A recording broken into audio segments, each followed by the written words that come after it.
Life కి స్వాగతం. మీ ఆరోగ్య నేస్తం. ఇది కేవలం సమాచారంగా మాత్రమే భావించండి.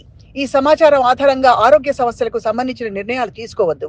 అందుకోసం వైద్య నిపుణులను సంప్రదించండి. సో అయితే యంగర్ ఫీమేల్స్ లో typically usually again after sexual intercourse urinary infections తరచూ చూస్తూ ఉంటాం.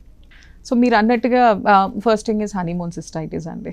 ఈ హనీమూన్ సిస్టైటిస్ ఏంటి అని అంటే మీరు అన్నట్టు new exposure, that's new exposure and there is an friction factor which is affecting. So వాటి మూలాన ఏమవుతుందంటే డెఫినెట్గా ఈ కాంప్లికేషన్స్ వచ్చే ఛాన్సెస్ అంటే urinary tract infections post immediate marriage.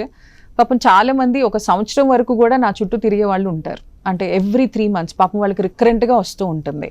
So వాళ్ళకి ప్రికాషన్స్ ఒకటే చెప్తాం, అంటే post inter course getup and pass urine, that is అంటే అది చాలా ఇంపార్టెంట్.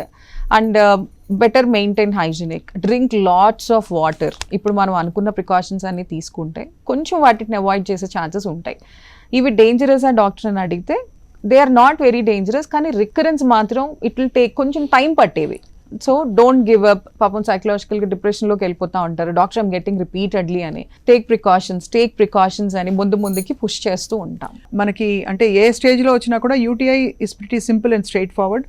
యాంటీబయాటిక్స్తో అండ్ అలాగే ఆల్కలైన్ అంటే లిక్విడ్స్తో లేకపోతే డయట్లో కూడా కొంత మార్పులు చేయమని చెప్తారు. క్రాన్బెర్రీ జ్యూస్ తాగమంటారు, అలాగా కొన్ని ఫ్రూట్ జ్యూసెస్ చాలా బాగా పనికొస్తాయని చెప్తారు.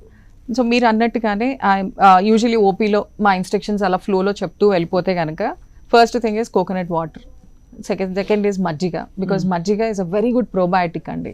ఇప్పుడు ఈ హనీమూన్ సిస్టైటిస్కి వీళ్ళకి పాపం ఎప్పుడు కూడా వెజైనల్ ఇన్ఫెక్షన్స్ ఎప్పుడు అంటే 2 అలా కొరిలేట్ అయ్యి వస్తూ ఉంటాయి. సో వాళ్ళకి ప్రోబయాటిక్స్ ఎక్కువ ఇస్తే చాలా మంచిది. సో మీరు అన్నట్టు క్యాన్బెర్రీ జ్యూస్.